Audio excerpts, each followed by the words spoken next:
Boa noite a todos. Desejo também, da mesma forma, boas-vindas a todos. Que sejamos realmente dignos, né, de ocupar essas cadeiras.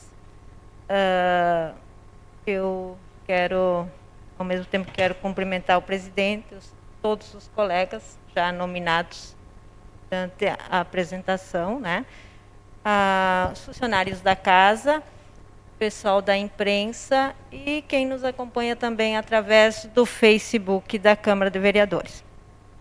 Eu queria só aproveitar essa oportunidade, já que a maioria de nós somos vereadores que estamos ocupando essa cadeira pela primeira vez, né?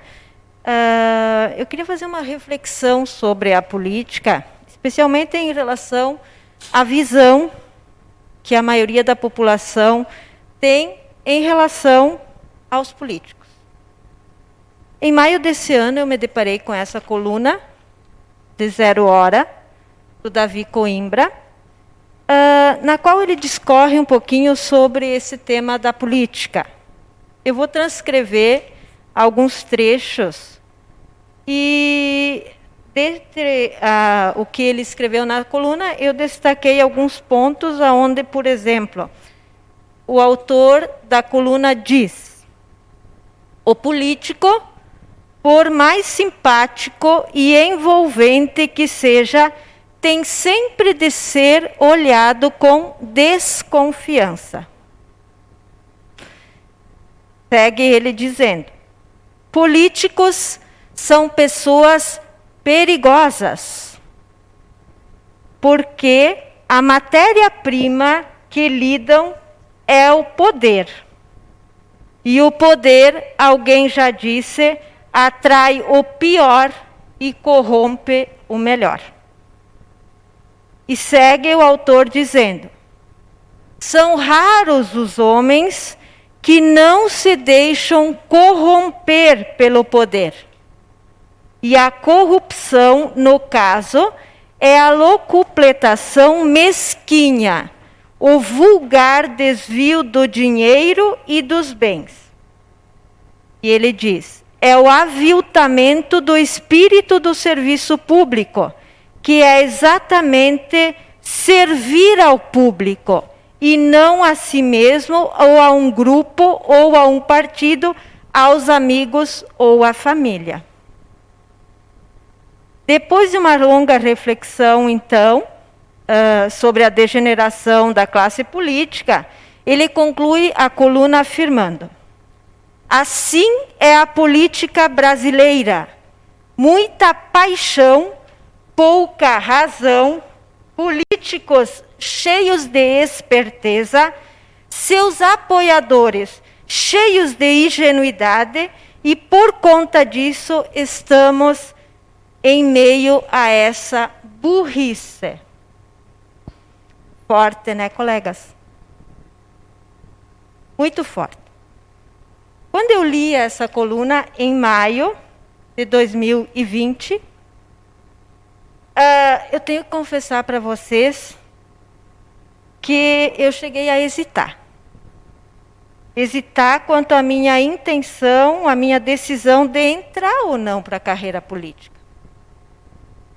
Já que os valores que eu defendo vão totalmente em direção oposta às afirmações feitas pelo colunista. Contudo, depois de analisar os prós e os contras, né, eu cheguei à conclusão de que, quem sabe, não seria minha obrigação fazer algo diferente.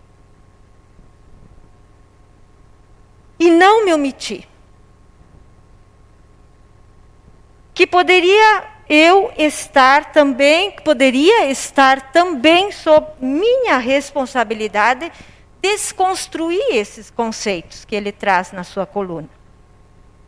Conceitos tão repulsivos, mas ao mesmo tempo tão verdadeiros, em relação à maioria da classe política desse país.